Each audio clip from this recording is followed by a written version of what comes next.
आज हमारे साथ हैं रामलीला महासंघ प्रयागराज के अध्यक्ष श्री फूलचंद दुबे जी, जिन्होंने इसकी स्थापना की है ताकि जितने भी रामलीला संघ हैं वो सब एक मंच पे एकत्रित हो जाए और अपनी आवाज़ को और अपने जो भी सरकार को सुझाव है वो सारे एक मंच से दिया जा सके। और इसके लिए उन्होंने आज ये पहला अधिवेशन किया था, जिसमें प्रदेश के उप मुख्यमंत्री श्री केशव प्रसाद मौर्य जी और यहाँ के शंकराचार्य वासुदेवानंद सरस्वती जी ने भी इसमें पार्टिसिपेट किया।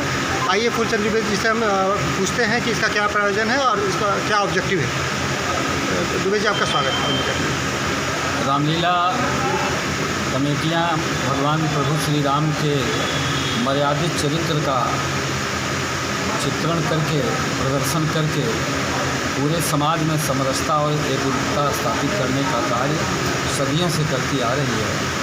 गोस्वामी तुलसीदास जी ने जब रामचरित मानस की रचना किया तब उन्होंने रामलीला मंचन की एक परंपरा गांव-गांव शुरू कराई और उस समय समाज में बहुत कटुता व्याप्त हो गई थी।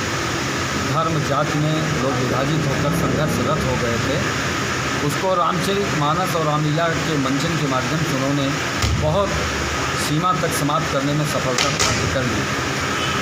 हमारे दिमाग में बात इस समय इसलिए आई कि मैं देख रहा हूँ कि रामलीला कमेटियाँ धीरे धीरे धनाभाव के कारण, गांव में आपसी भाईचारा ख़त्म होने के कारण, गांव में जो रामलीला का मंचन करते थे सब बेरोजगारी के कारण दूर दूर शहरों में जाकर नौकरियां करने लगे।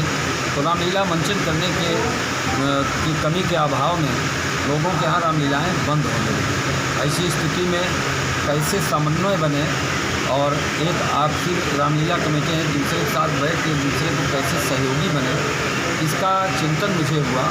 संघे शक्ति कलियुगो जो ये सूक्ति है कि हमेशा संघ जो होता है एक भूमिका जो होती है कि समूह में जो लोग रहते हैं उनकी शक्ति रहती है।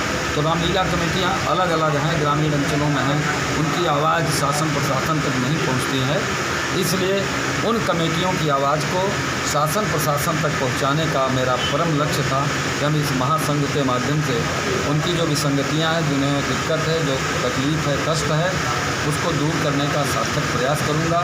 साथ ही साथ जो रामलीला कमेटियां किसी कारण से विवादित हैं अथवा रामलीला मंच, रामलीला मैदान, रामलीला करने के लिए जहाँ जगह नहीं है, उनको शासन स्तर पर प्रयास करके निश्चित रूप से स्थान उपलब्ध कराऊंगा। और द्विवेदी जी, जिस तरह से पिछले कुछ वर्षों से कोरोना के चलते लोगों में रामलीला के प्रति शासन प्रशासन की जो व्यवस्थाएं थी नहीं कर पाए, लोगों को जो कि ऐसी विधाओं पर जो है विश्वास रखते हैं, उनको क्या संदेश देना चाहते हैं? उनके लिए मैं निवेदन पूर्वक ये संदेश देना चाहता हूँ कि मैंने आज प्रदेश के उप मुख्यमंत्री से शासन, उनके माध्यम से शासन से आग्रह किया है कि यथाशीघ्र जो भी गाइडलाइन हो वो प्रकाशित होनी चाहिए, कमेटियाँ दुविधा में न रहें, ताकि उत्साहपूर्वक रामलीला का आयोजन हो। और मेरा प्रयास है, जो मैंने अभी तक प्रयास करके जो पाया है,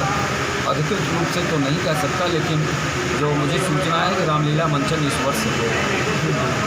जुलूस और दल पर प्रतिबंध हो सकता है कोरोना की वजह से, लेकिन रामलीला मंचन के लिए निश्चित रूप से अनुमति। तो मित्रों, हमारे बीच में श्री फूलचंद दुबे, जो कि बीपीसी के अध्यक्ष रहे हैं, मजदूर यूनियन के लीडर रहे हैं, कई वर्षों तक मजदूरों का नेतृत्व किए हैं और आज इन्होंने एक प्रयागराज जैसा तीर्थराज प्रयाग माना जाता है और इस क्षेत्र में इन्होंने प्रथम रामलीला महासंघ का एक विराट सम्मेलन आयोजित किए। इसमें न केवल उत्तर प्रदेश के मंत्री बल्कि जगतगुरु शंकराचार्य, तमाम संत महंत और ग्रामीण क्षेत्र की सैकड़ों रामलीला कमेटियों के लोग इनके समर्थन में उतरे और जिस तरह से कार्यक्रम आयोजित हुआ, यह निश्चय ही भारतीय संस्कृति और जो हमारी प्राचीन पौराणिक परंपरा है उसको जीवंत करने में सहायक होगी।